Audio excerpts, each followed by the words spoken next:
তারেক মনোয়ার যে বলেছে জিব্বা টেনে ছিঁড়ে ফেলবো, আপনারা কাদের জিব্বা টেনে ছিঁড়ে ফেলবেন? কার জিব্বা টেনে ছিঁড়ে ফেলার হুমকি দেন আপনি?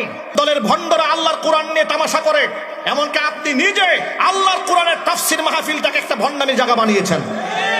আপনার বিচার হওয়া উচিত, কথা বলতে হবে, ঠিক কিনা বলেন? আপনি জিব্বা টেনে ছিঁড়ে ফেলার হুকুম দেন, যখন যেই ব্যক্তি মা খাদিজাতুল কুবরা রাদিয়াল্লাহু তাআলা আনহার ব্যাপারে জীবনেও নামাজ পড়ে নাই, জীবনেও হজ করে নাই, যাকাত দেয় নাই, এরকম বিয়াদবিমূলক কথাবার্তা বলে, জীবনেও পর্দা করে নাই বলে তামাশা করে, আল্লাহ নবী সাল্লাল্লাহু আলাইহি ওয়াসাল্লামের সম্মান ইজ্জত নষ্ট করে হুজুরকে সাংবাদিক বলে, তখন কলিজায় আঘাত লাগে না? তখন বলতে মনে চায় না যে রাসূলের শানে বিয়াদবি করলে, সাহাবীদের শানে বিয়াদবি করলে জিহ্বা টেনে ছিঁড়ে ফেলবো? এর মানে হচ্ছে তোমাদের কাছে রাসূলের চাইতে, সাহাবীদের চাইতেও তোমাদের কাছে দলীয় নেতাকর্মীর দাম বেশি হয়েছে। এই ভণ্ডামি বাংলাদেশে ইনশাআল্লাহ আমরা করতে দেব না। ফখরুল ইসলাম আলমগীর যখন বলেছে শরিয়া আইন বিশ্বাস করি না, তখন আমি বলেছি সে মুরতাদ হয়ে গেছে, তার তওবা জরুরি। ফখরুল ইসলাম আলমগীর সাহেব শরিয়া বিরোধী কথা বললে, তার বিরুদ্ধে কথা বললে আমরা হয়ে যাই বীর পুরুষ, আর তোমরা পূজায় গেলে তোমাদের বিরুদ্ধে কথা বললে আমরা হয়ে যাই দালাল। এই ভণ্ডামি বাংলাদেশে চলবে না।